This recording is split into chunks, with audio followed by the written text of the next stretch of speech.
Oh, Senhor Jesus.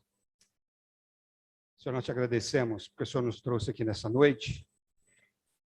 Estamos ávidos, ó Deus, para escutar o Senhor falar. Mas nós não queremos que o Senhor falar se torne em vão, Senhor. Abra o nosso coração. Nós abrimos nessa noite o nosso coração, mas nós queremos que o Senhor ainda, ó Deus, nos ajude, tirando do nosso pensamento todos os sofismas, todas as barreiras, todo o pensamento negativo, tudo aquilo que ainda, Senhor, fomos nessa semana influenciados pelo mundo. Senhor, dá-nos uma mente sóbria, um coração simples, Senhor, para ouvirmos a sua palavra.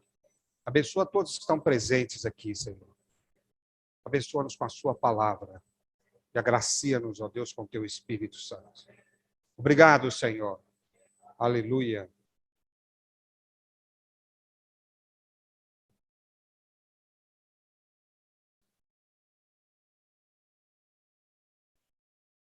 Irmãos, há 3 semanas eu estou compartilhando na chácara no domingo, tive esse privilégio de poder estar compartilhando um encargo que o Senhor nos deu.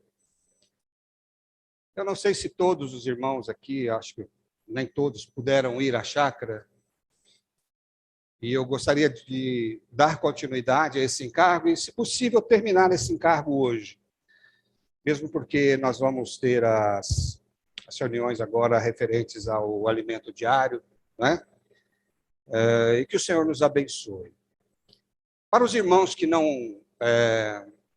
foram à chácara e que, porventura, não ouviram também, não puderam ouvir as mensagens, eu quero dizer do porquê desse encargo e o que nós falamos nas mensagens anteriores. Queria fazer um resumo aqui para os irmãos.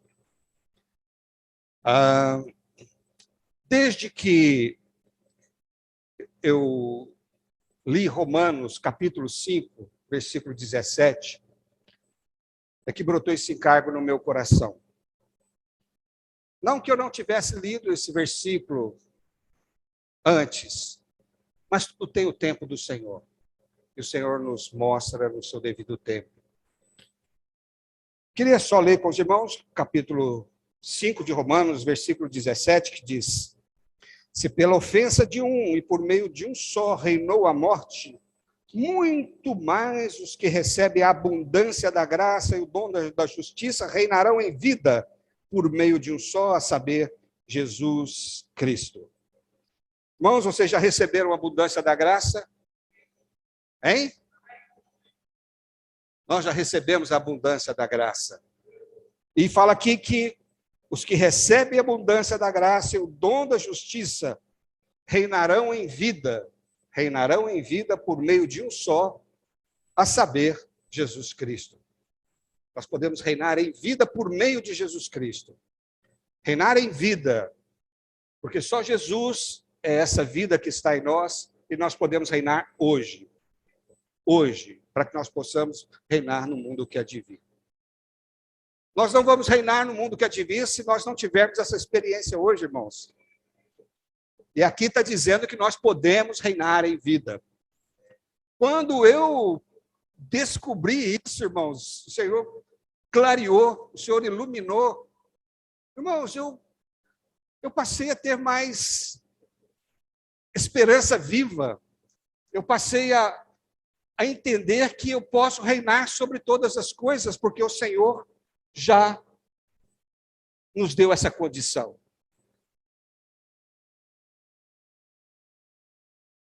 Nós vamos entrar em Mateus, né? Agora, nas próximas. E Mateus é o evangelho do reino. É o evangelho do povo do reino dos céus. E um povo do reino dos céus tem que reinar. Tem que ser vencedor sobre toda e qualquer situação. Então, esse foi o encargo. Esse foi o motivo pelo qual nós estamos compartilhando essas mensagens.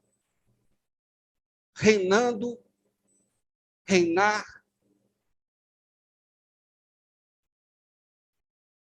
em vida por meio da graça. Isso me incomodou também, porque o que é graça? Como que eu posso reinar por meio dessa graça?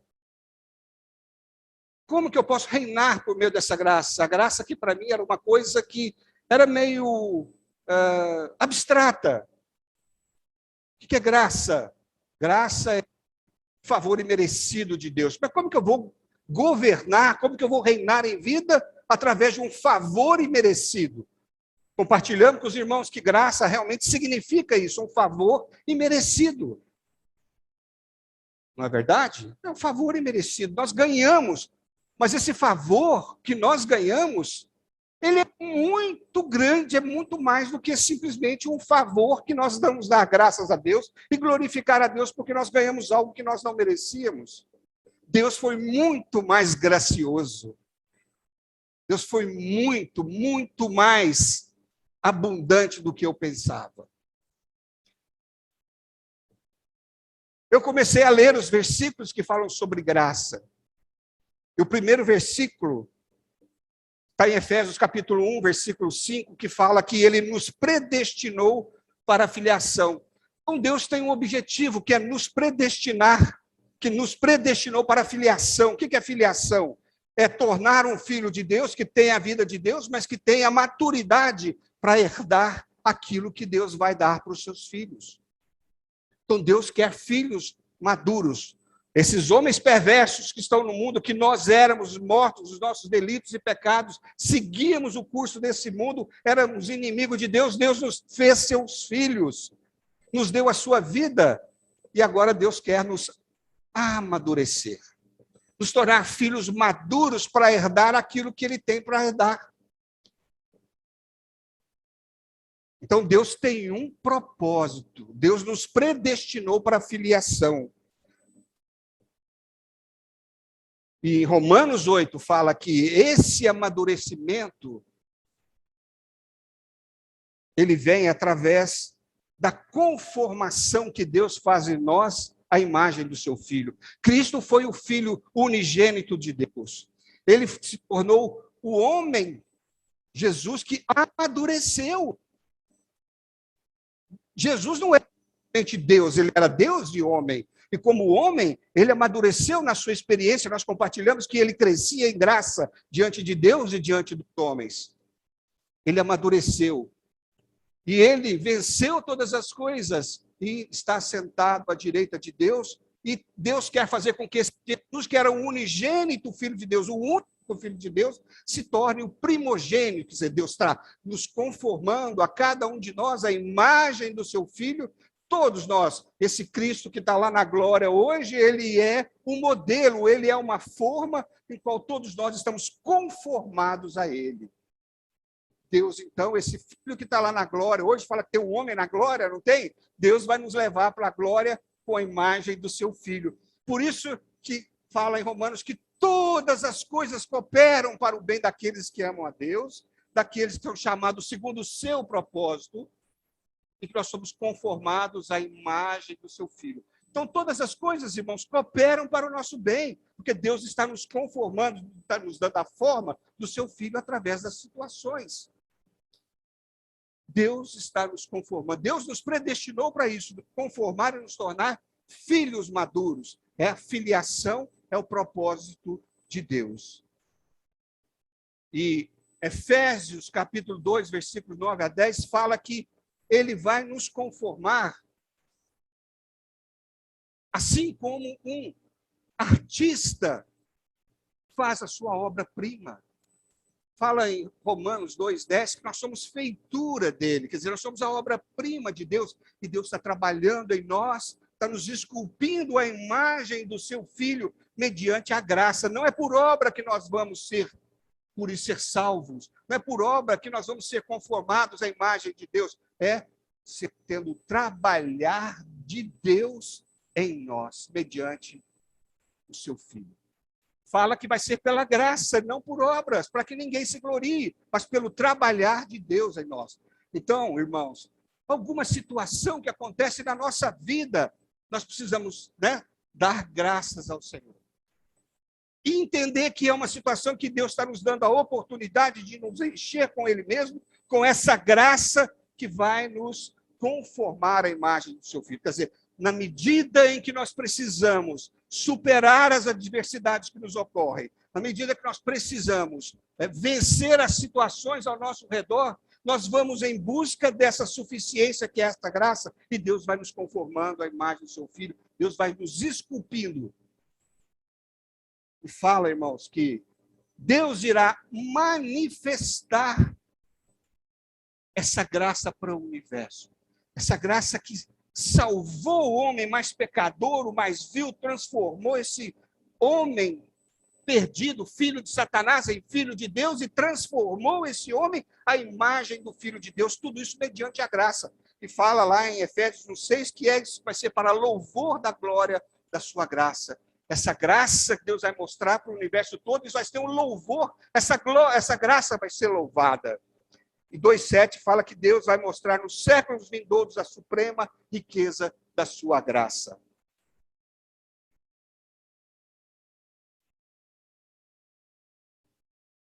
Deus tem um propósito, irmãos, que é nos conformar à imagem do Filho dele. Todas as coisas da Bíblia, toda a salvação de Deus foi primeiramente para nos salvar do julgamento eterno, do inferno, nos garantir a vida eterna, nos dar a vida de Deus, para que nós possamos viver por meio dessa vida e essa graça nos transformar, nos conformar à imagem do Filho de Deus. Esse primogênito vai ser encabeçado em todas as coisas. Louvado seja o Senhor. Segundo a Tessalonicenses, eu compartilhei com os irmãos que quando o Senhor voltar, ele vai ser glorificado nos seus santos e admirado em todos aqueles que creram. O Senhor vai ser admirado em nós. O universo vai admirar Deus em nós. Deus vai ser glorificado em nós. Por quê? Porque há um trabalhar de Deus. Um meio que Deus arrumou para fazer com que esse propósito dele seja alcançado, irmãos. Então, só há um caminho. É por meio dessa graça.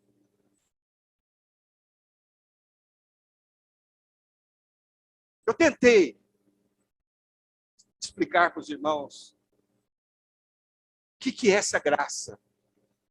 Eu fiz um paralelo com o Êxodo 12, na Páscoa.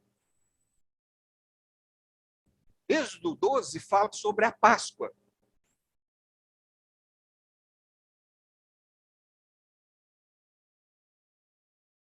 Na Páscoa, o cordeiro foi morto. Não foi? Cada família tinha que matar um cordeiro. O sangue desse cordeiro tinha que ser colocado nas ombreiras das portas, do lado de fora. Quando Deus passasse para exterminar os primogênitos do Egito, Deus falou, Deus avisou, mate o cordeiro e coloque o sangue nas ombreiras das portas, que eu vou passar meia-noite. E lá fala que não ficou uma casa sem morto. Os que creram dos filhos de Israel passaram. E Deus, quando o anjo passou, todos eles foram salvos.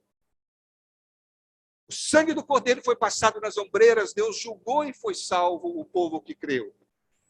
Cristo foi pendurado no madeiro, o sangue derramado na cruz, para todo aquele que crê, também é salvo. O cordeiro da Páscoa foi morto, e o sangue passado nas ombreiras, e o cordeiro de Deus que tira o pecado do mundo foi morto e o seu sangue derramado na cruz. Certo? Mas não foi só o sangue, irmãos. Aí que vem. Não foi só o sangue que fez parte da Páscoa que salvou. Lá dentro das casas, eles estavam comendo esse cordeiro que foi morto. Cordeiro assado, julgado. Né? Esse assado, quer dizer, foi posto no fogo. Esse Jesus também, irmãos, foi julgado por Deus na cruz. É como se estivesse ali quando ele até teve sede, porque é como se fosse o fogo da justiça de Deus o consumindo.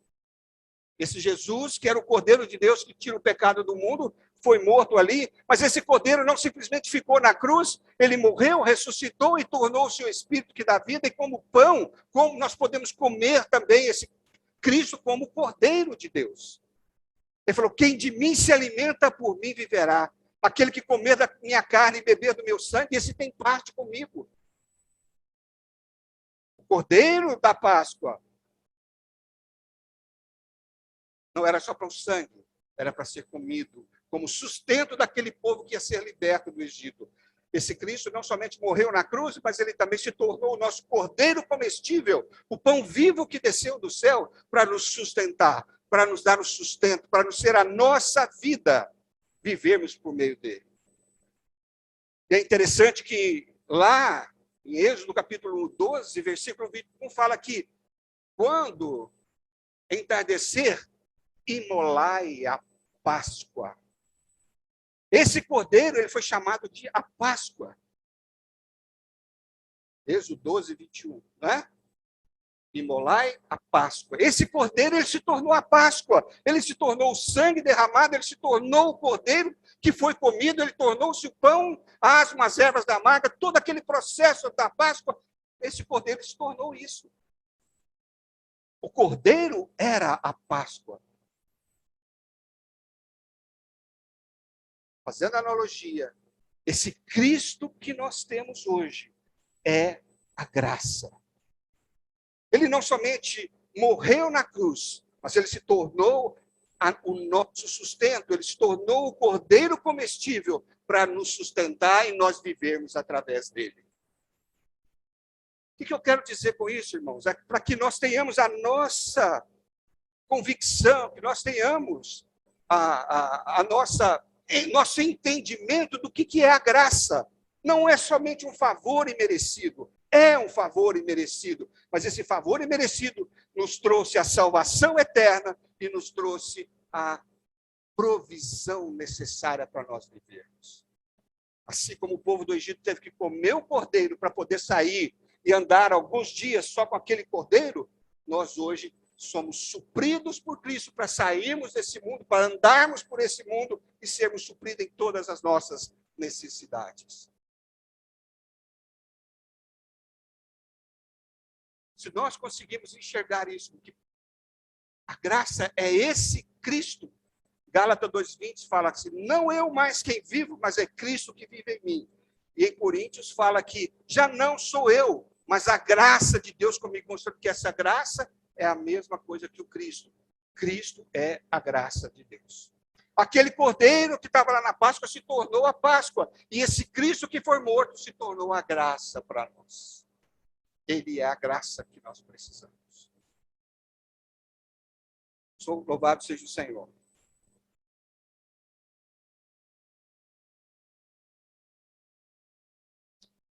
Ó Senhor Jesus. Então, irmãos, a graça é o próprio Cristo suprindo todas as necessidades do homem. Todas as necessidades. Precisa de salvação eterna? Ele é. Recebeu a salvação eterna, você precisa viver por meio de algo. Esse algo é Cristo, que é essa graça. Amém? Em Romanos 5:21 fala que essa graça, irmãos, ela reina. 5:21.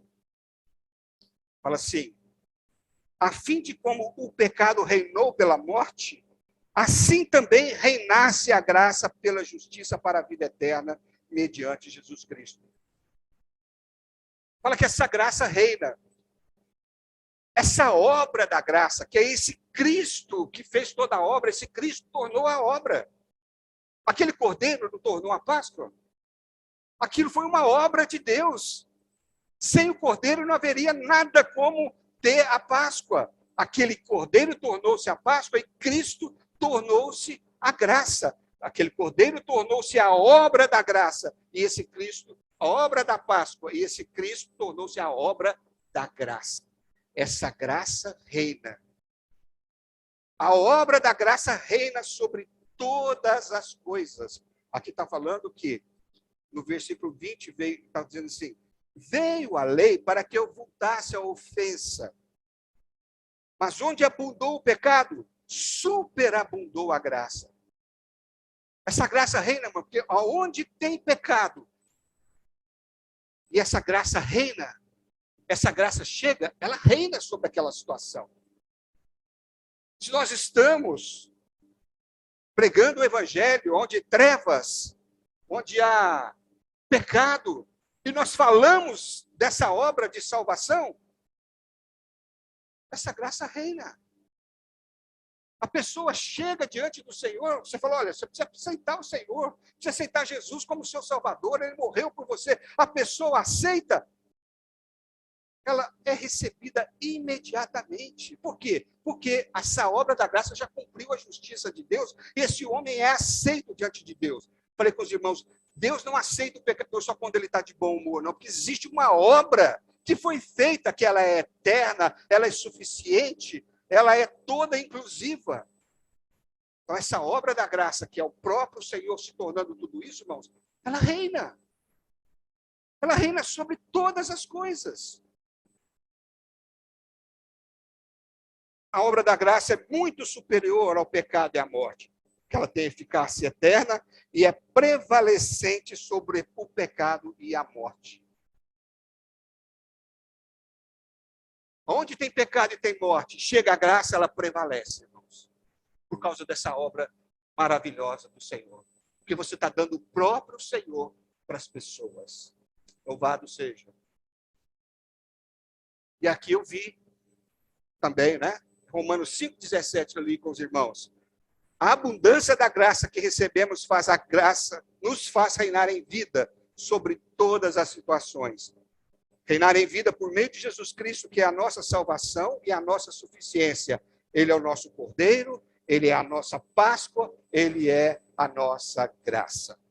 Se a graça reina e nós recebemos a abundância dessa graça, nós podemos reinar em vida por meio de Jesus. Fala aqui, por meio de Jesus.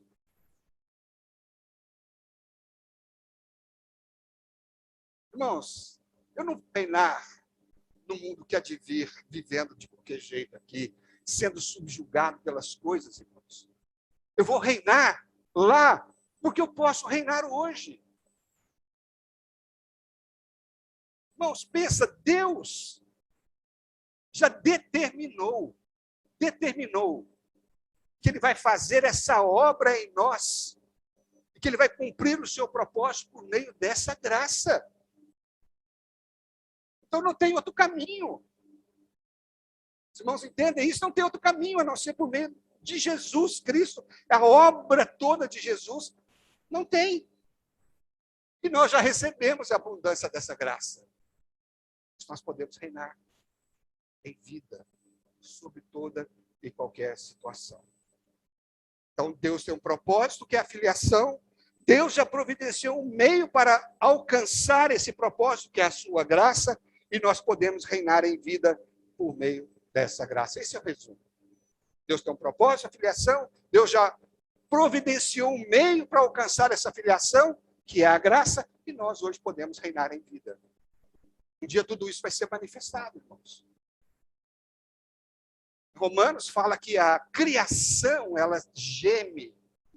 Ela está esperando com ansiedade a manifestação ou a revelação dos filhos de Deus. Fala que nós também gememos o nosso íntimo esperando isso, né? Oh, Senhor Jesus.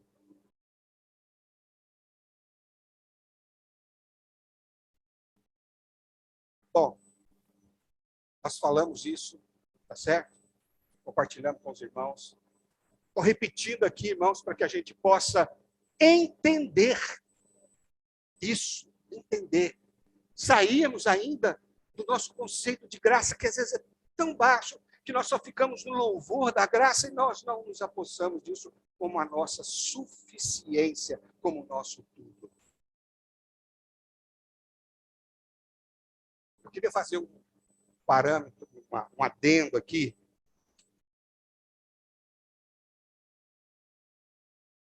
Que a lei fala que a lei foi dada por Moisés. Mas Paulo fala que essa lei, ela se tornou enferma. Ela se tornou inoperante Não é porque problema da lei, é porque essa lei foi dada por um homem que tem na sua carne pecado. Existe a lei de Deus que, queira ou não queira, ela exige do homem porque o homem é criação de Deus, criatura de Deus, e Deus tem uma lei e que faz uma exigência para o homem. Existe uma lei de Deus que é boa.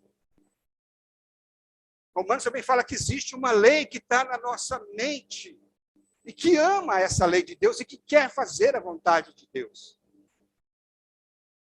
Mas também fala que existe nos nossos membros uma lei do pecado e da morte que nos subjuga.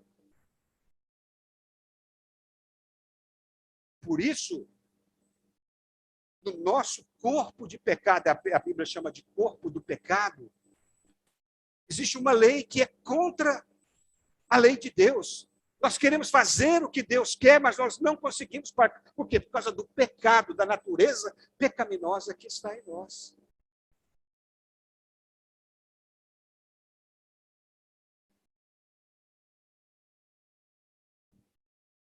Mas aleluia. Aleluia, porque quando o Senhor Jesus, irmãos, foi na cruz e morreu por nós na cruz, irmãos, lá nós ganhamos a redenção. Nós tivemos a propiciação, que é, tratamos a ira de Deus para com o homem, tá? Por causa do pecado. Nós tivemos a reconciliação, nós tivemos a justificação, nós fomos comprados para Deus, não é?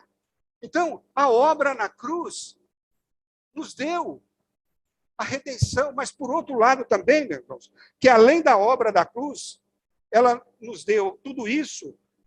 Deus condenou na cruz, na carne do seu filho, que veio semelhança de carne pecaminosa, ele condenou na carne de Jesus, que tinha semelhança do pecado, ele condenou o pecado e a lei. Não sei se os irmãos entendem isso. Além de tudo que nós ganhamos através da redenção, a morte do Senhor Jesus. Na morte dele, Deus condenou na carne de Jesus, que tinha semelhança do pecado, o pecado, Romanos fala. Vamos ler lá, só para os irmãos entenderem, Romanos capítulo 8. Por quê? Porquanto que fora impossível a lei no que estava enferma pela carne, isso Deus fez enviando o seu próprio Filho em semelhança de carne pecaminosa e no tocante ao pecado. E, com efeito, condenou Deus na carne de Jesus, que tinha semelhança do pecado, condenou o pecado. Aleluia! Que quando o Senhor morreu, irmãos, e ele fez isso, o Espírito a lei do pecado, a lei do pecado e da morte que está em nós, ela também foi tratada, porque foi dada a nós uma outra lei, a lei do Espírito da vida. Hoje, por isso que a palavra de Deus diz que hoje nós não estamos mais sujeitos ao pecado, não estamos mais escravos do pecado. Nós não devemos viver constrangidos, como se nós tivéssemos que obedecer ao pecado.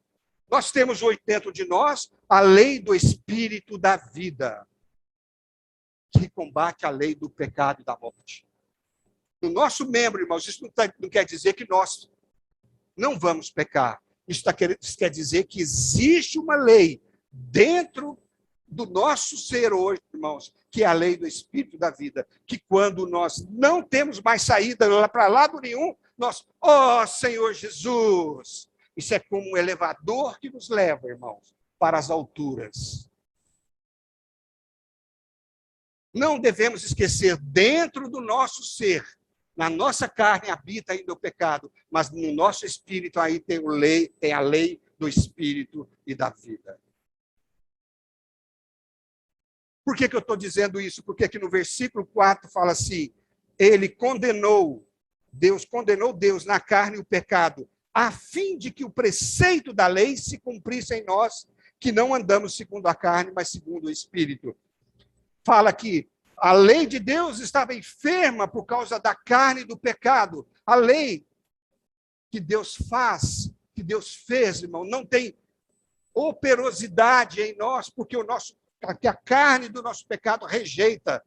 A carne do nosso pecado não consegue cumprir a lei de Deus. Mas fala aqui que Deus, na cruz, na carne de Jesus, ele condenou o pecado, tá certo? E para que ele fez isso e nos deu o espírito da vida em nós? Para quê? Para que os preceitos da lei pudessem ser realizados em nós, a fim de que o preceito da lei se cumprisse em nós. O que quer dizer isso, irmãos? Eu não dou conta de fazer, mas existe um espírito dentro de mim. Existe uma vida dentro de mim que me capacita a cumprir a lei de Deus. Olha aqui que Deus condenou a carne no pecado para que os preceitos da lei pudessem ser cumpridos em nós. Quer dizer que nós podemos cumprir a lei de Deus. É isso que eu quero falar nessa noite, irmãos.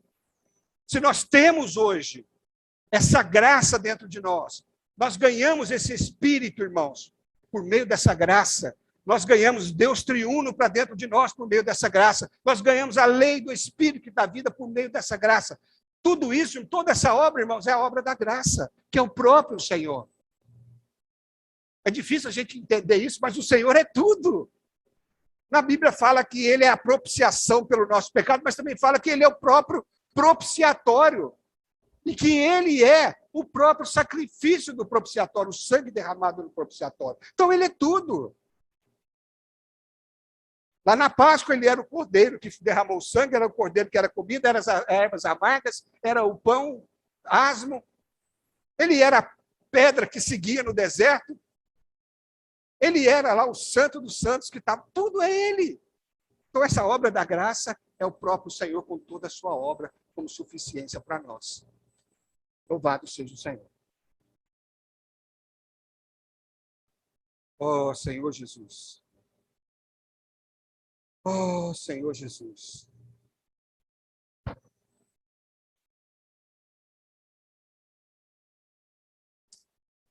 Esse Cristo, quando entrou no homem, irmãos, quando ele entrou em nós, ele trouxe o Pai, ele trouxe o Espírito Santo para dentro do nosso espírito. Tudo isso é graça. É o nosso tudo que nós precisávamos.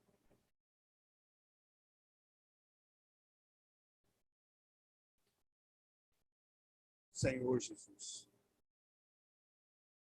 Então, hoje, irmãos, nós podemos, aqui fala, Paulo diz que, a fim de que o preceito se cumprisse em nós, que não andamos segundo a carne, mas segundo o Espírito. Hoje nós podemos andar segundo o Espírito, porque esse Espírito está dentro de nós. Esse Espírito está dentro de nós, nós podemos andar no Espírito. Os irmãos acreditam nisso, irmãos? Os irmãos creem nisso? Hoje nós podemos andar segundo o Espírito. Nós não estamos mais sujeitos à obra da carne. Irmãos, entendam. A lei do pecado e da morte ainda está dentro de nós. Mas a lei do Espírito e da vida também está dentro de nós. Se nós andarmos com as nossas mentes voltadas para a carne, pendemos a nossa mente para a carne, nós vamos ter o quê? Morte. Se nós pendermos a nossa mente para o Espírito, nós vamos ter vida aí? Paz. Quer dizer que nós podemos pender para um lado ou pender para o outro. Existem as duas leis dentro de nós.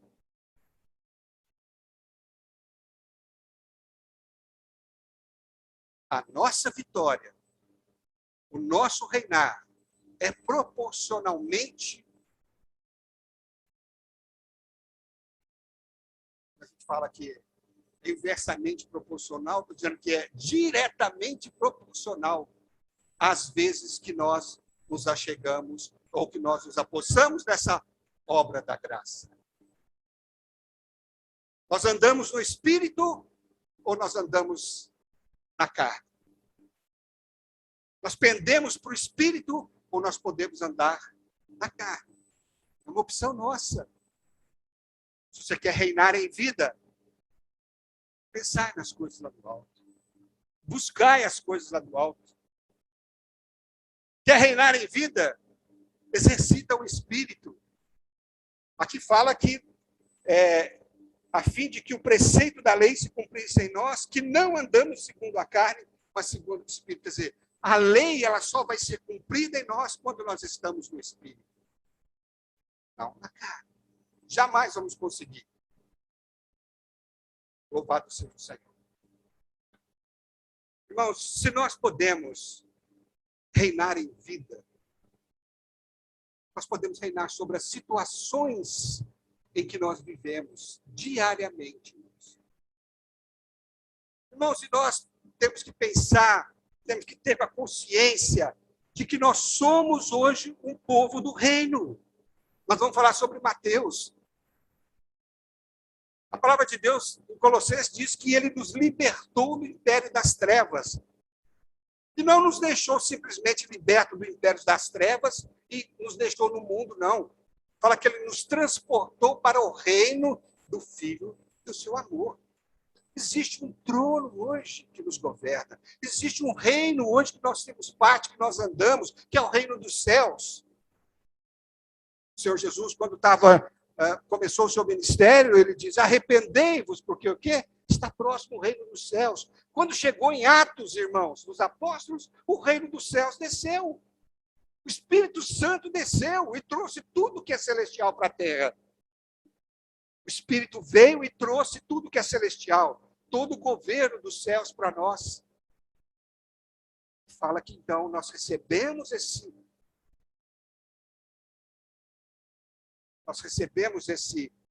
governo celestial, nós recebemos toda a realidade dos céus, e hoje nós estamos numa outra esfera, no reino do Filho do seu amor, que é o reino de Deus. Você, irmão, e eu somos cidadãos do reino dos céus. Não esqueça isso, irmão, você é um cidadão do reino dos céus. Você não é qualquer um aí, o mundo tenta nos envolver, o mundo tenta nos fazer cair, nos fazer parecer igual a ele, para que a gente não tenha essa consciência. Mas nós somos cidadãos do reino dos céus. Eu sou. Não merecia, mas a graça me deu. Recebi de graça, não por merecimento, mas pela obra do Senhor. Você é um cidadão do reino dos céus. E todo o reino, irmãos, todo o reino tem a sua lei, tem o seu governo. E o governo de Deus, o reino de Deus também tem a sua lei. Quando a gente fala de graça, muitas vezes a gente tem o conceito, se tem graça, não tem lei. Não é verdade. Eu não posso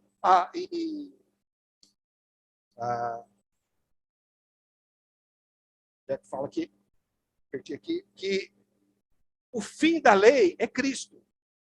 Romanos 10 parece. O fim da lei é Cristo.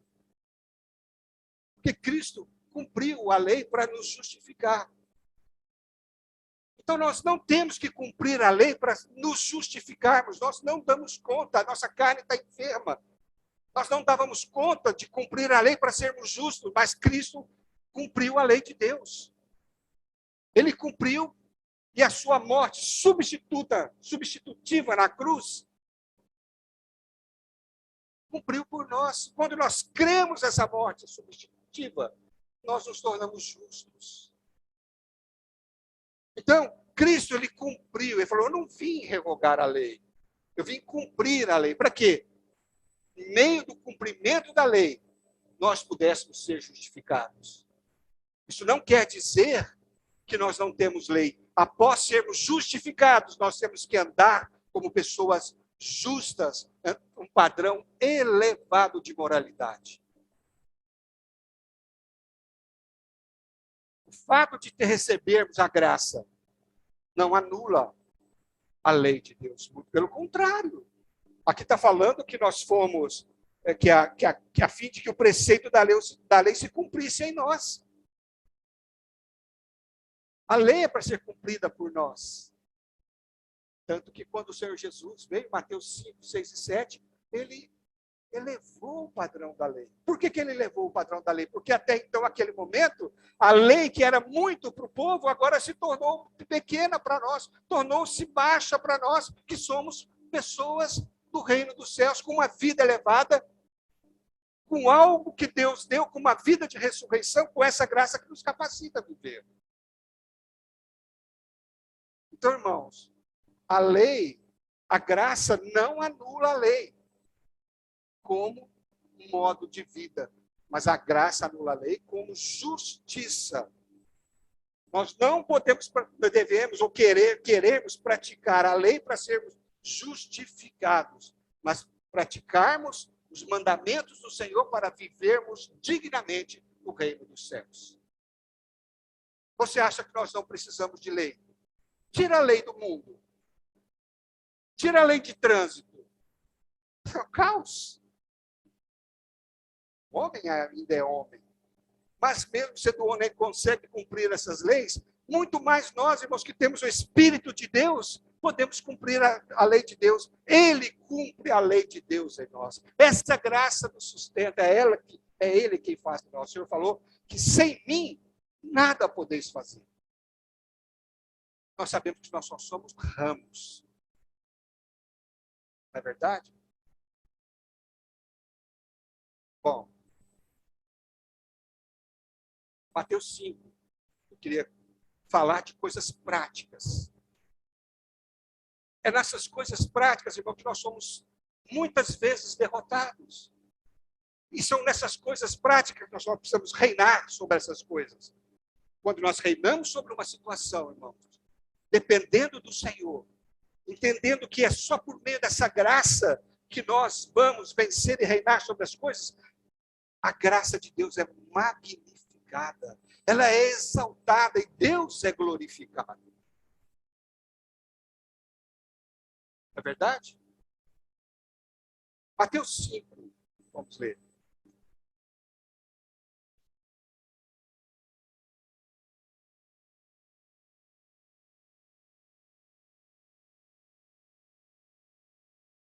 O Senhor não nos considera como qualquer pessoa, não, irmão. Muitas vezes nós não damos crédito em nós. Mas o Senhor sabe a obra que Ele fez. Ele conhece as pessoas que Ele escolheu. E Ele sabe o que nos deu. O que foi implantado em nós. Ele conhece a natureza humana e também sabe a natureza divina que está em nós. Ele mudou a nossa natureza. Aqui, Romanos 5, diz assim, 14, 13, fala assim, vós sois o sal da terra. Ó, o Senhor disse que vós sereis. Vocês podem ser? Não. O Senhor disse, vós sois o sal da terra. Por quê? Porque existe uma vida em nós que nos faz sal. Nós ganhamos isso mediante a graça de Deus que mudou a nossa vida. Irmãos, a terra, irmãos, está corrompida. A terra está podre. E nós, como sal da terra, irmãos, devemos agir, atuar para matar os germes e preservar as coisas do seu estado natural. Irmãos, existe uma vida dentro de nós. E quando nós estamos no Espírito, essa vida se manifesta como sal. E sal serve para salgar, para matar os germes. Quando você está diante de uma rodinha, principalmente de homem, está aquela rodinha, aquele todo, você chega no Espírito, você não precisa ser religioso, não. Se você está no Espírito, uma palavra que você fala no Espírito, aquilo mata. Aquilo cessa a podridão. Porque tem uma vida que salga, que mata, gera. Mas também tem uma vida que tempera, que dá equilíbrio, que dá gosto, que dá sabor. Você é sal da terra, nós somos o sal da terra. A terra está podre. Salve alguns, preserve alguns com a sua palavra de vida. Nós somos o sal. É que ele fala, tem todas as situações aqui, o Senhor fala para a gente ter cuidado. Ele falou, mas se o sal vier a ser insípido, quer dizer, sem sabor, ele torna-se igual ao mundo. É inútil. E como é que o sal perde o sabor? Quando ele é misturado com as outras coisas. Cal, açúcar, um monte de coisa que eu não sei o que é, que tira o poder de salgar. Então, irmão, quando nós nos misturamos a ponto de perder o sabor, a palavra diz que nós nos tornamos inúteis para o reino de Deus. Fica igual ao mundo. Então o Senhor está nos advertindo, não perca o sabor, não misture a ponto de perder o sabor, de não poder salgar, de não poder temperar. Você é sal da terra. Irmão, somos sal da terra. Somos sal da terra. E ele diz também, vós sois a luz do mundo.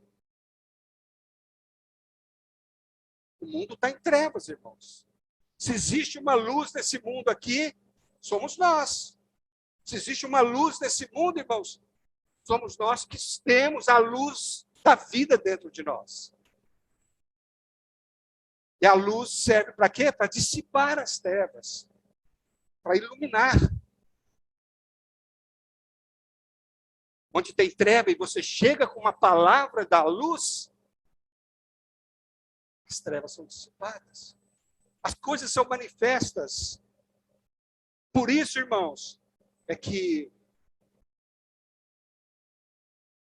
aqui ele diz que não se pode esconder uma cidade edificada sobre o monte. Se ela está no monte, está edificada, não tem jeito de esconder. Vocês são luz do mundo.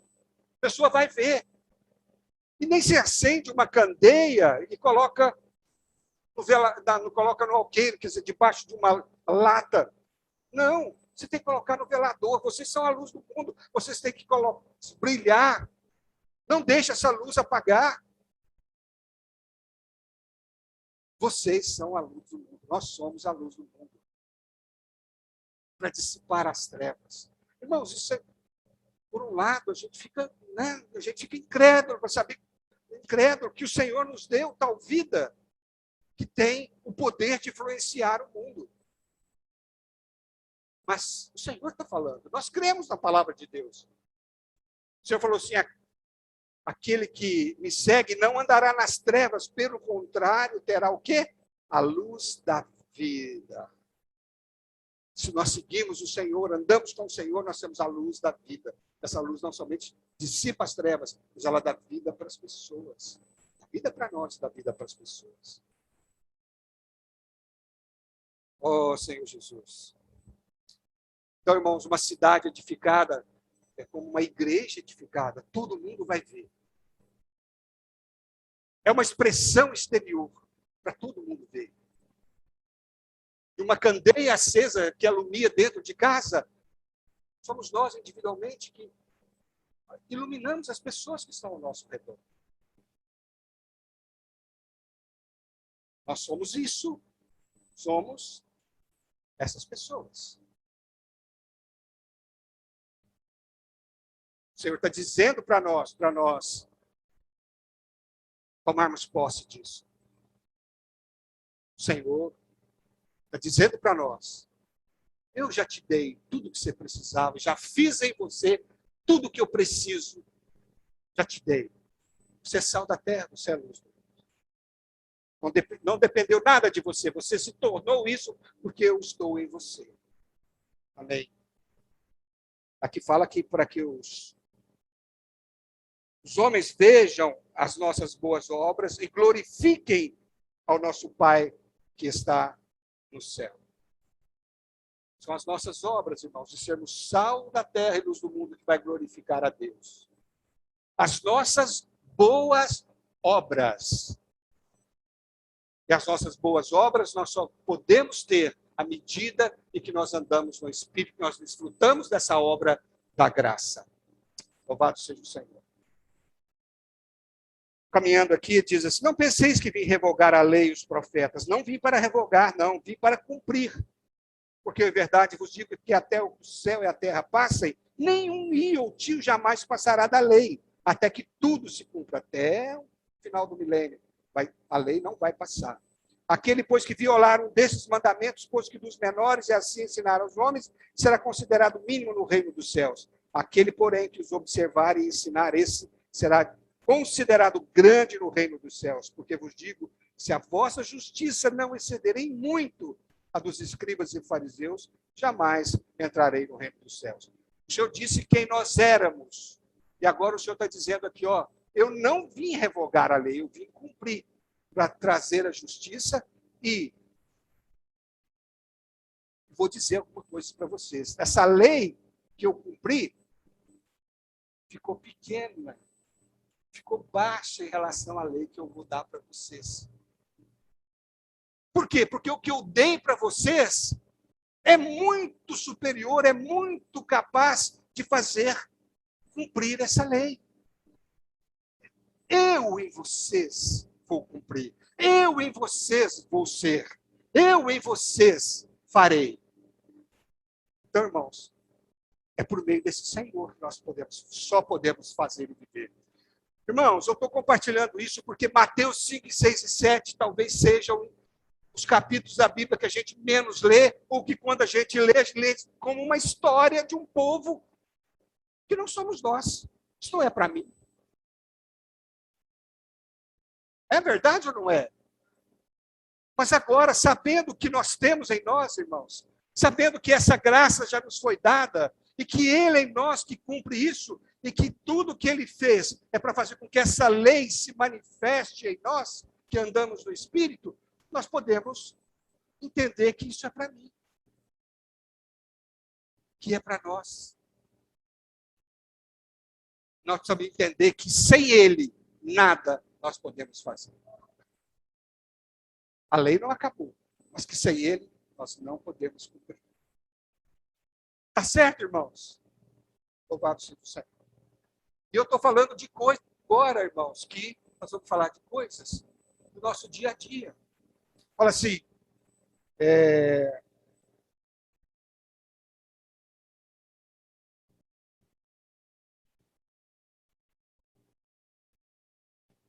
do 21 fala assim: ouviste o que foi dito aos antigos, não matarás. E quem matar estará sujeito a julgamento. Eu, porém, vos digo que todo aquele que, sem motivo, se irá contra seu irmão, estará sujeito a julgamento. E quem proferir um insulto a seu irmão, estará sujeito a julgamento do tribunal. E quem lhe chamar tolo, estará sujeito ao inferno de fogo.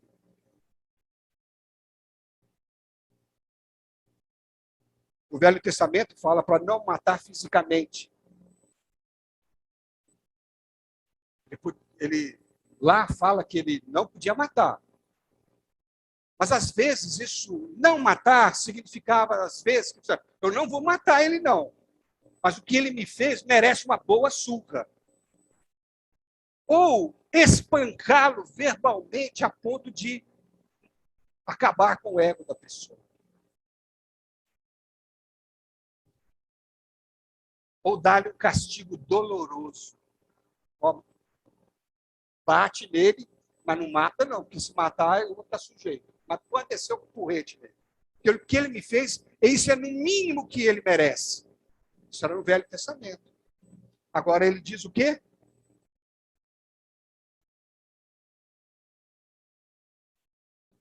Irar. Irar. Aqui fala que irar contra seu irmão, proferir um insulto. Você chamá-lo de estúpido, de inútil, ou de tolo, quer dizer, louco, chamá-lo, você condená-lo, é uma expressão de condenação.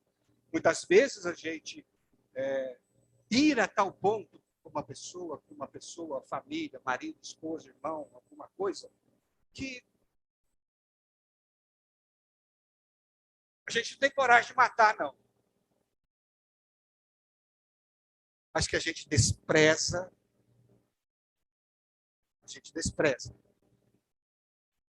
Que a gente chama de inútil, de estúpido.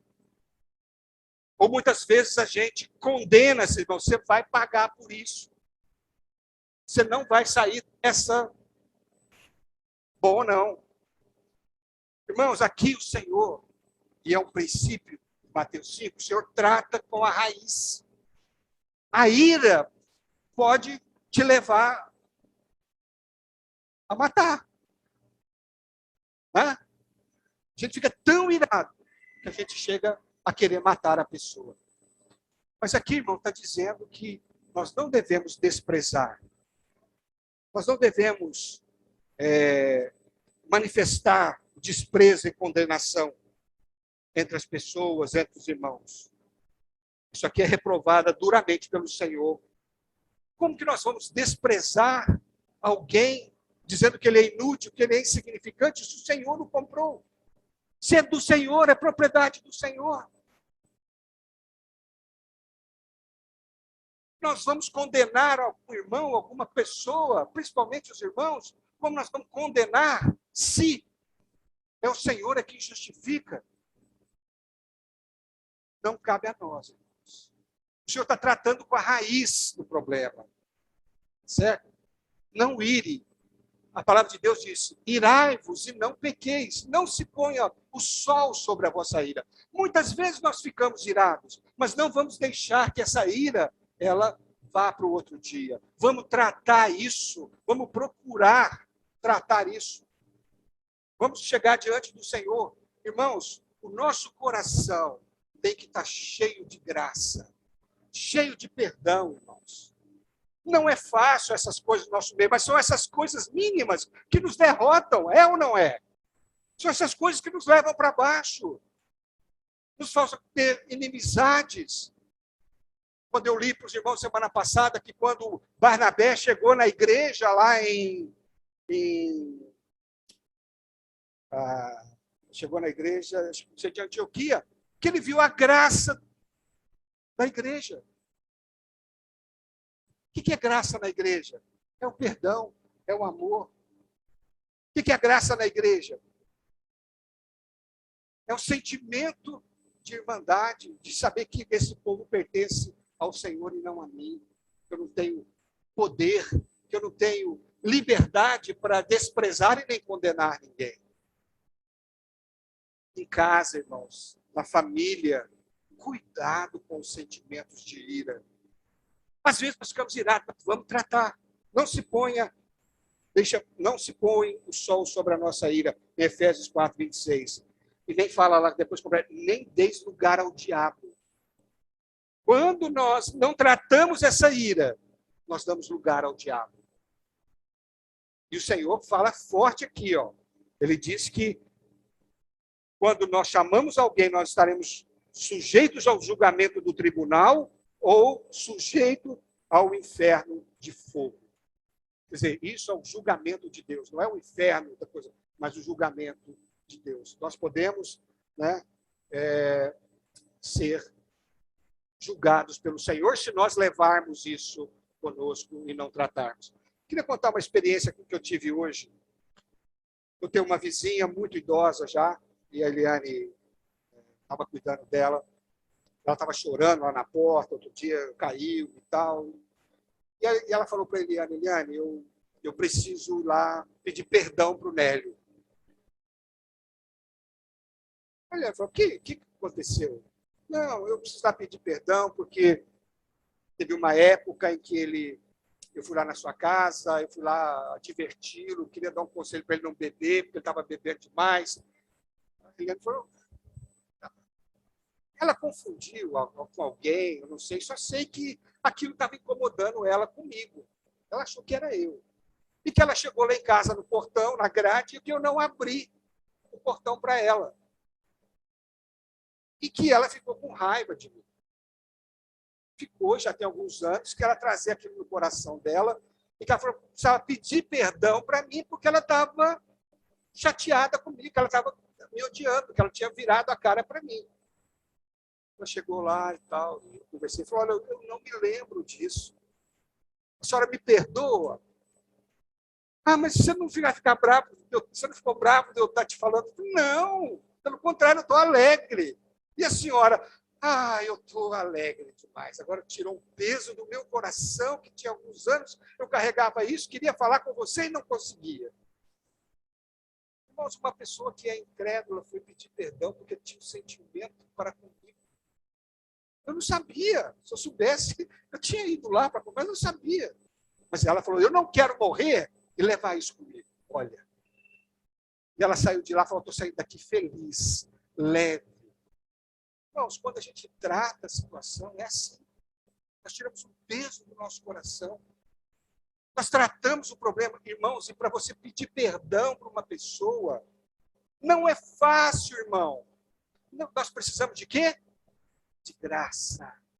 Senhor, eu tenho esse problema com irmãos.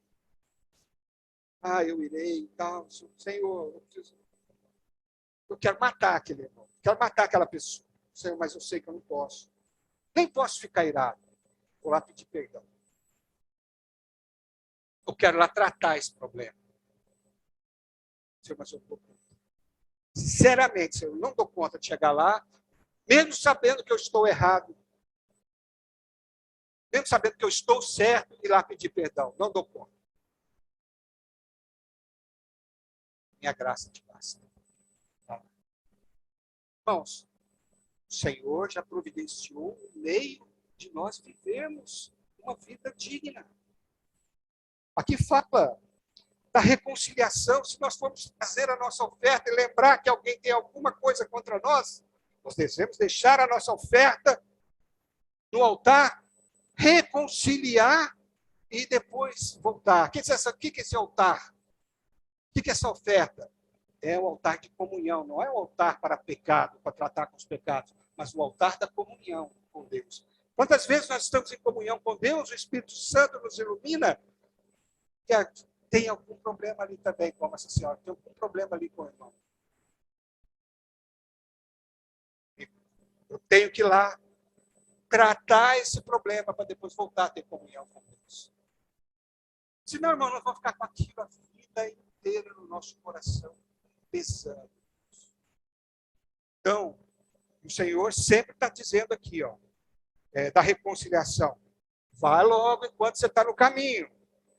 Entre em acordo sem demora com o teu adversário enquanto está com ele a caminho, para que o adversário não te entregue ao juiz, que é o Senhor, o juiz ao oficial de justiça, que é o anjo, e sejam recolhidos da prisão, que é o lugar de punição dispensacional.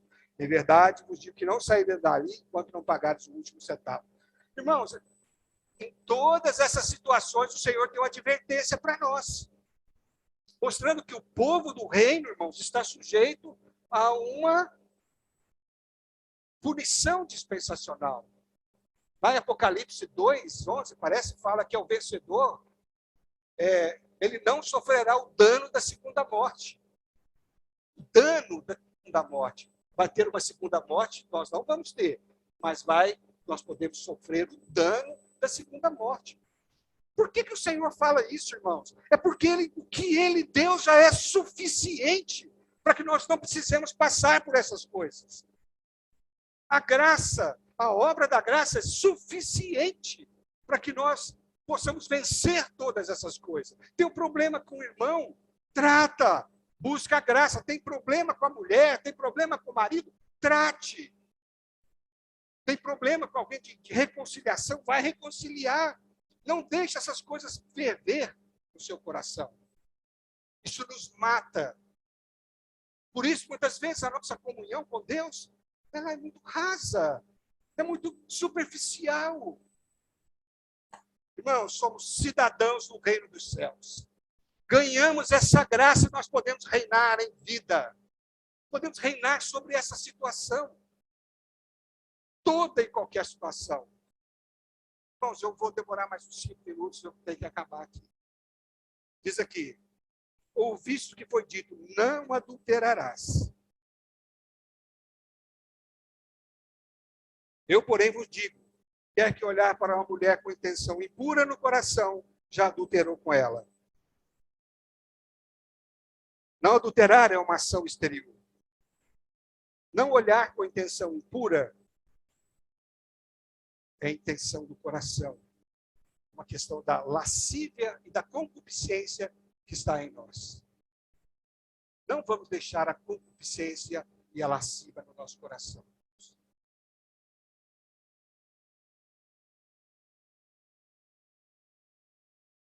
Hoje, se você liga a televisão, se você vai para uma rede social, irmãos, o sexo está lá, a lascívia está lá, está tudo ali. Quanto mais nós nos voltamos para essas coisas, quanto mais o nosso coração está ali, em novela, principalmente, pelo amor de Deus, está ali, irmãos, está ali. Quanto mais nós nos voltamos para essas coisas, é a nossa mente voltada para a carne, vai ter morte. Essas coisas vão enchendo o nosso coração de lascívia, de concupiscência. E aí fica fácil para nós desviarmos o nosso olhar. Vou só falar uma coisa, muitas vezes a gente olha, olhou, caso você olhar e você viu, e aquilo brilhou nos seus olhos, que você pecou.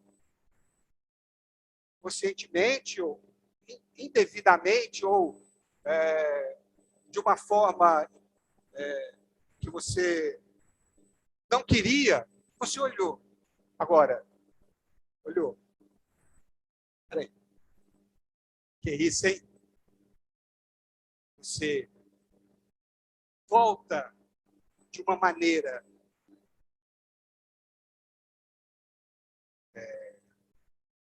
determinada a olhar e a desejar, a cobiçar, propositadamente, o seu coração já ficou isso. Ninguém está isento de ver as coisas. Agora, se o nosso coração volta para aquilo ali, é diferente. Propositadamente. Os irmãos entendem o que eu estou falando? Seja o que for, seja homem ou mulher. Aqui está falando que no coração já adulterou. Tá? Uma intenção impura no coração. E aqui fala, irmão, nos adverte de uma maneira muito forte com relação a isso. Porque no nosso coração não pode ficar essas coisas. Não podem ficar. Nós temos que tratar com essas coisas. Aqui está dizendo aqui, se o teu olho direito te faz tropeçar, arranca-o e lança de ti. Pois te convém que se perca um dos teus membros e não seja todo o teu corpo lançado no inferno. E se a tua mão direita te faz tropeçar, corta e lança diante de ti, pois te convém que te perca um dos teus membros e não vá todo o teu corpo para o inferno. Irmãos, com essas coisas, irmãos, nós temos que ser radicais.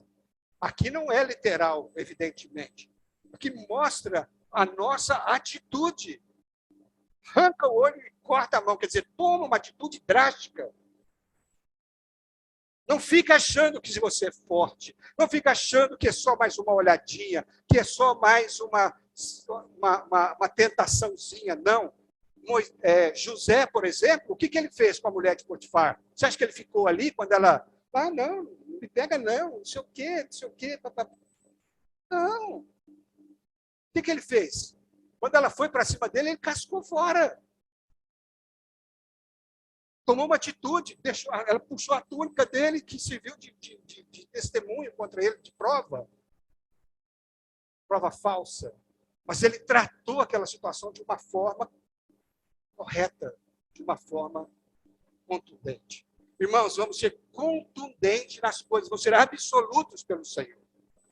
As nossas atitudes para com Deus. Né? E aqui ele fala que é melhor que um dos teus membros, né, que perca um dos teus membros, que vá todo o seu corpo para o inferno. Quer dizer, estamos sujeitos ao dano da segunda morte.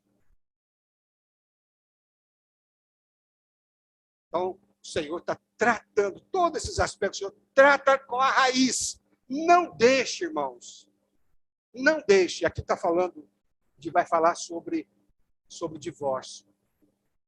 E o Senhor está falando aqui para todos os sentidos, em todas essas situações, nós tratarmos com a raiz, com a causa.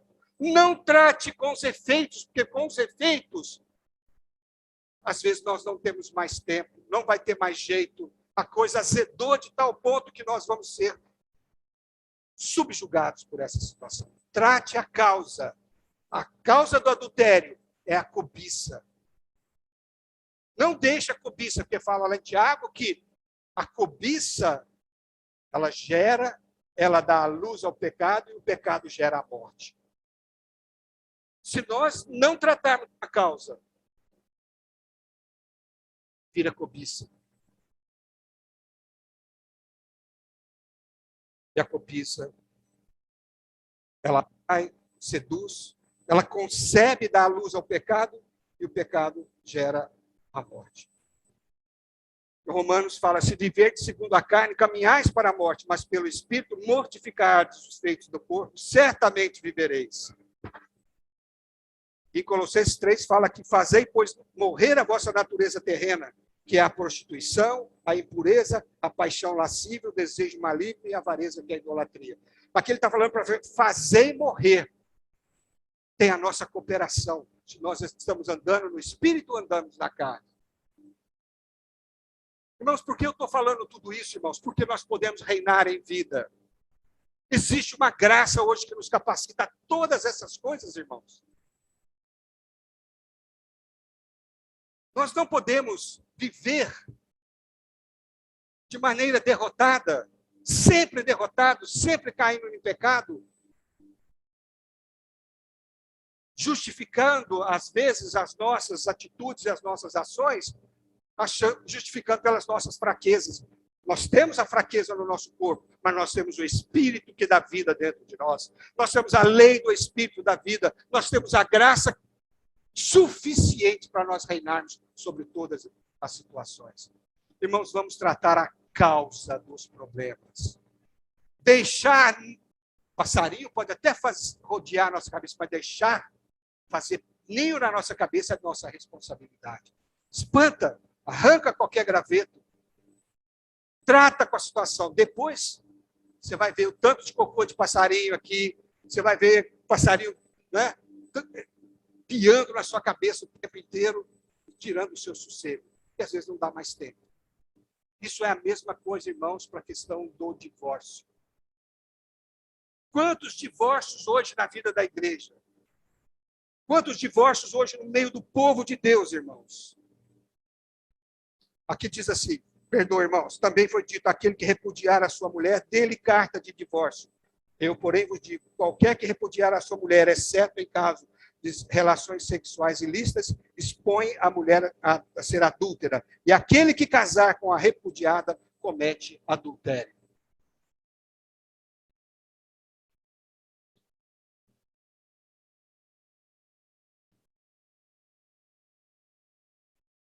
A carta de divórcio que Moisés, para o povo, Jesus falou, ele deu por causa da dureza do vosso coração.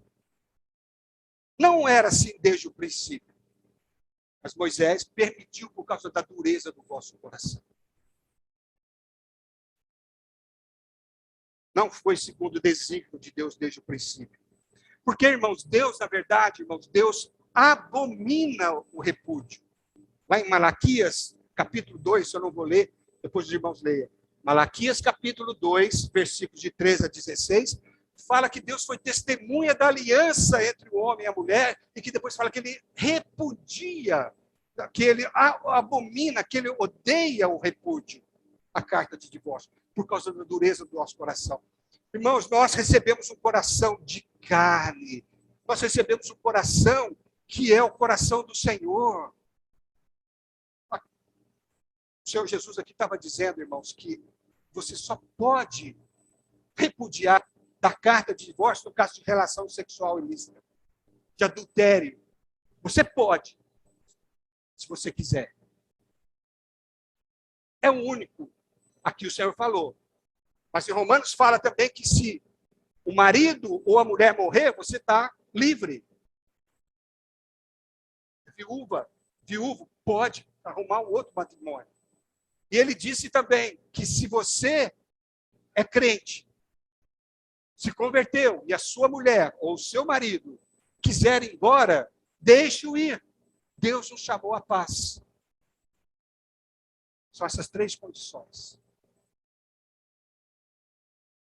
Deus não permite, irmãos, Deus odeia o divórcio. Os irmãos estão escutando que Deus odeia o divórcio?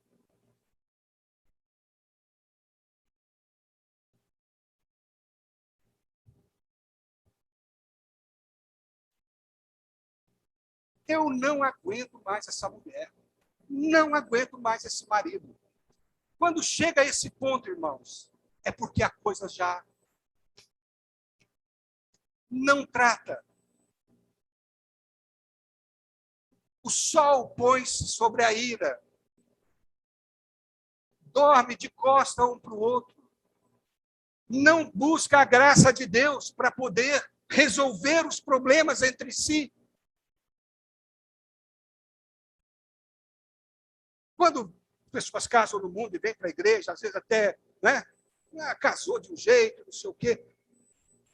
A gente nem sabe como é que foi, mas se Deus ajudou, e nós vamos separar, falando que Deus ajudou, não separe o homem. Quando Deus fala isso, irmãos, é porque ele tem um meio para preservar esse casamento e que nós não estamos buscando. Que nós estamos desprezando. E aí a gente separa, e vive a vida como se nada tivesse acontecido. E continua em pecado. Aqui fala que ele vai se tornar adúltero e expor a outra pessoa a ser adúltera. Irmãos, eu estou dizendo isso para nós sermos preservados, irmãos. A apostasia está entrando na igreja, nas igrejas, no povo de Deus. E a gente age como transgredindo a lei de Deus, e como se nada tivesse acontecendo.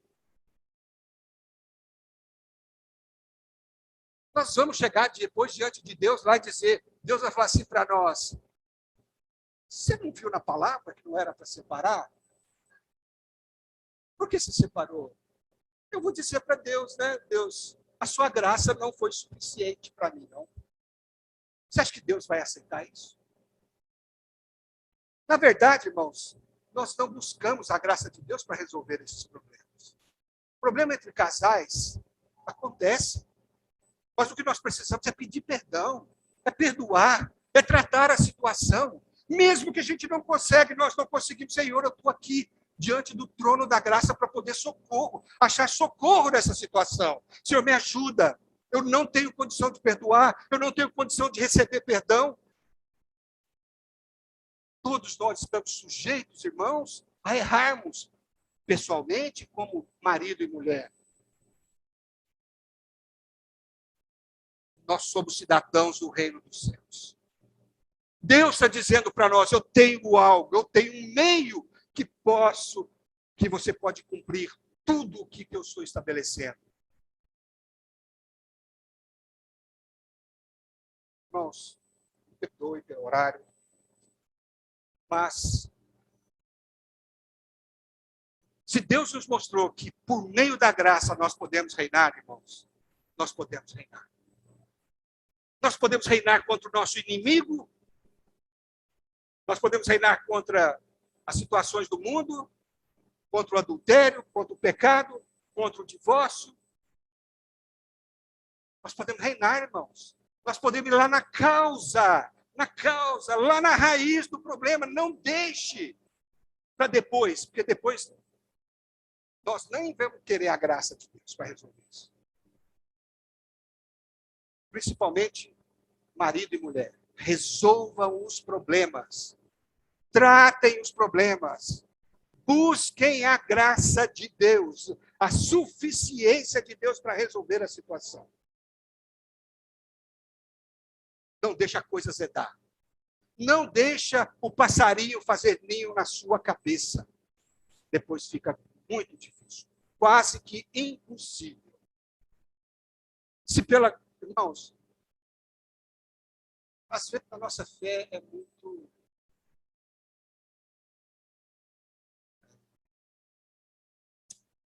Deixa a palavra aqui. Hipócrita. Nós cremos que Deus pode salvar o mais perdido do pecador. Crê ou não crê? Nós cremos que Deus pode ressuscitar os mortos.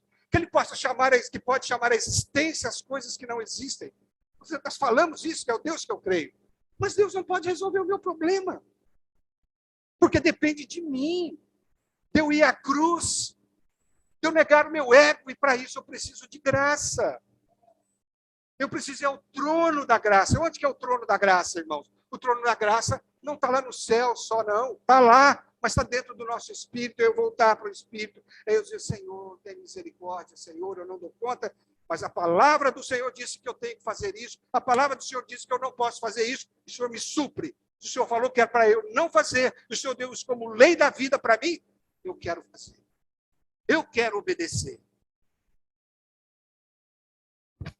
Então, irmãos, se nós conhecemos o poder da graça, nós temos que buscar.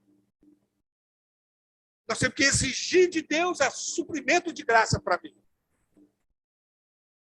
Quando fala que eu posso agir com intrepidez no Santo dos Santos, é onde está o trono da graça, que é o nosso espírito, na presença de Deus. Eu posso agir com intrepidez. Cobrar de Deus aquilo que é a minha necessidade. Cobrar de Deus no bom sentido, que está lá disponível. Não é verdade? Louvado seja o Senhor, que, irmãos, nós podemos reinar em vida.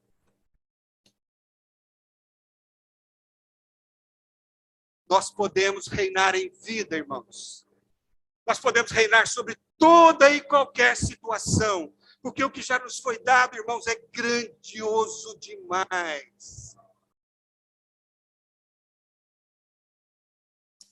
Louvado seja o Senhor, que o Senhor abençoe nosso final de semana. Jesus é o Senhor.